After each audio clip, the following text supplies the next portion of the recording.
Hello, bonjour. Aujourd'hui, on va parler de Nathalie Marquet-Pernot, la femme de Jean-Pierre Pernaut, l'ancien joker de TF1, le présentateur du journal.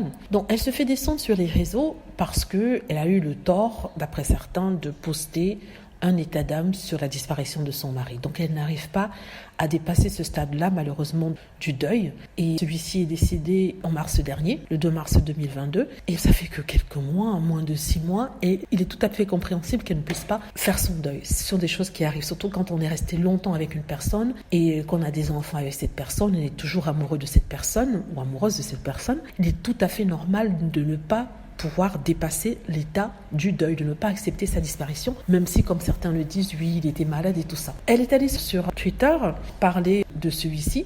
Elle écrit « Incroyable, je vais au marché ce matin au moment où je m'arrête pour acheter des plantes pour le cimetière, j'entends notre chanson d'amour. Un jour, mon prince viendra, encore un signe de toi. » Alors, le fait qu'elle ait écrit ça a fait en sorte que tout le monde s'acharne sur elle pour dire que voilà, c'est indécent ce qu'elle fait sur Internet, qu'on n'est pas obligé de savoir ça, et qu'il faut que ça s'arrête, et que c'est du misérabilisme, et ceci et cela. Alors je me dis, sincèrement, il y a même quelqu'un qui a dit il faut qu'elle arrête de les cacher, mais c'est d'une méchanceté atroce. C'est vrai, elle le fait sur la place publique, en même temps, c'est son espace, c'est sa page Twitter, elle n'a pas envoyé les gens dessus pour venir regarder. Il n'y a que ses fans qui sont intéressés par ça. Si vous êtes sur sa page Twitter ou son compte Instagram, et que vous êtes abonné, ça veut dire que vous êtes une fan, vous attendez à ce qu'elle dise quelque chose sur sa vie, elle parle de choses dans sa vie.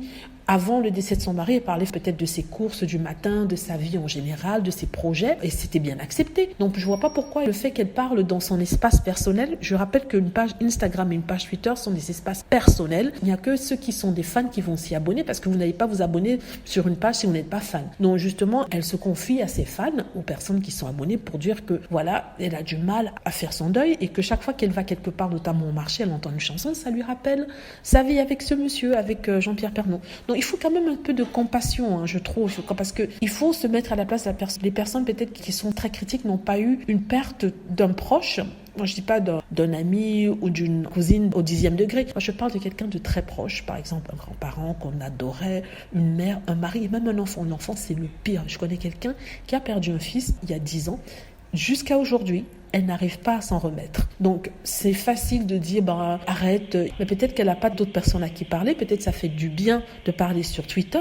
Les personnes n'ont qu'à ne pas aller sur Twitter, regarder ce qu'elle écrit ou n'ont pas cliqué sur les articles sur elle. Donc, vraiment, il y a un manque de compassion, un manque d'empathie de la part de certaines personnes sur Internet. Voilà, dites-moi ce que vous en pensez. J'espère que vous avez aimé la vidéo. N'hésitez pas à cliquer sur like si c'est le cas, à vous abonner pour plus de vidéos et à cliquer sur la petite cloche afin d'être averti lorsque je poste une nouvelle vidéo. Merci.